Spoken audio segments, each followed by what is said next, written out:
Cool. So what we'll do is we'll just go through the technique step by step, so then people can use this as a a guide, and they've got the crib sheet as well. So it's worth pointing out this because it's the technique is the technique, and we forget bits, and it's there was one bit on this last retreat which really dropped in for me on this, and it's kind of helped me. With it throughout the day, it's kind of changed a bit. So the dyad technique is, firstly, number one, receive the instruction from your partner. Okay. So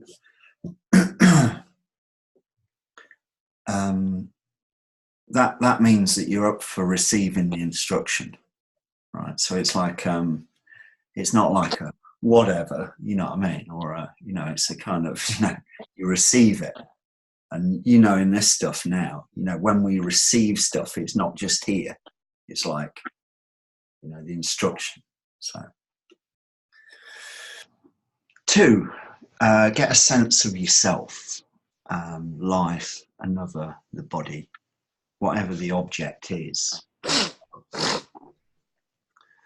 according to the question that you're working on. Right, so you just get a sense of that, or a sense of this as an individual thing, or as a whole. If it's this, and then 3 is this is important, and it often gets kind of missed. Intend to experience that directly. So you have that intention. There's a reminder there. This is what we're here for. And there's intention there. So,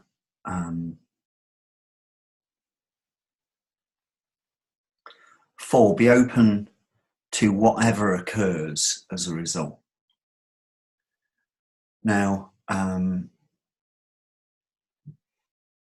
that means that we're open to having a direct experience, and we're also open to not having a direct experience as well. So if nothing happens, we're not chasing it. We're not going after something, because it squirrels off if we do that. So we remain open. So this is that bit where the method of digging for gold. So you've dropped the intention. You're looking at it now, and we're waiting. So we're not there to entertain the partner, or boring. So we just wait. And it's often helpful to close your eyes. Try with both, but then we just wait. And then we use our kind of wise discernment to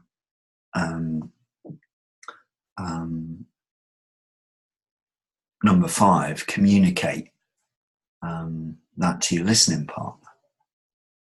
So if a car's gone past, or we don't share that a car's gone past, or I'm feeling a bit full, so we're keeping it really paired onto it, really kind of keeping it on the money. So the listener listens and tries to understand. So we're actually not disengaging. It's not like a robot.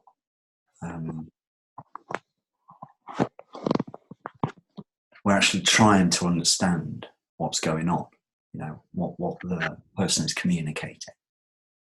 So there becomes a shared intent there. That's important as well. So try to understand without commenting, nodding, or evaluating in any way. So none of the nodding, micro communications, all that stuff. there's quite a few reasons for this, but firstly, so the communicator doesn't, if we don't nod at some point, they feel kind of like they've done something wrong, and then they have to up the game, so they start performing and buying into stuff. I think there's other subtle stuff which goes on there as well, including quite a big thing. There's no professional or teacher in this, so the unconscious kind of relaxes. And when the unconscious relaxes, the guard is down. So, the egoic barriers drop. So we've got this opportunity to directly experience.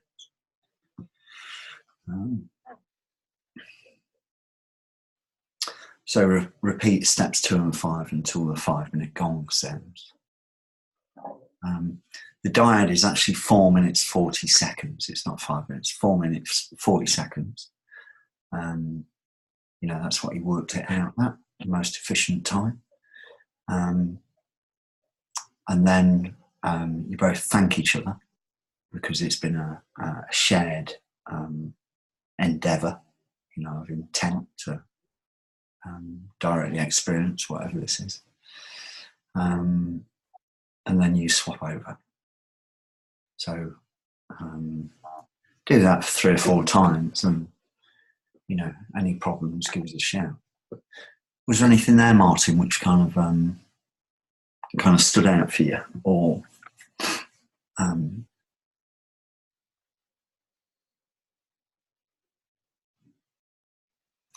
No, it's just like what you said, that the intention to have when popping the question to have their experience. Yeah.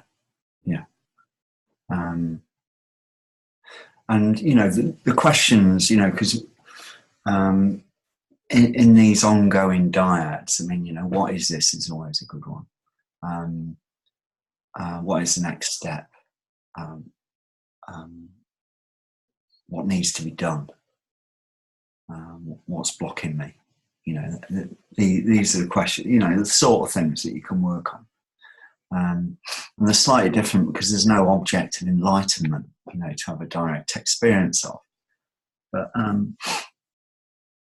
the intention to know, what that next step is, and allow this to, arise, is a real reminder. And, for me, that it's something which I wasn't doing, until recently. And on the last retreat, it really made a difference that, the intention to, so if I'm driving along now and I'm, what is this? And, on the out breath, remind myself I have the intention to have this direct experience of whatever's coming. And it moves from being passive to, a victim almost, to a volunteer, and you're sending out an invitation. So when that invitation comes out, there's a real, it felt like there's a real warmth to it. So it's rolling out the invitation and then welcoming whatever's coming. That seems like a bit of a change for me. It's gone from just waiting to be open, but yeah. Good. So crack on. And I'll stop this.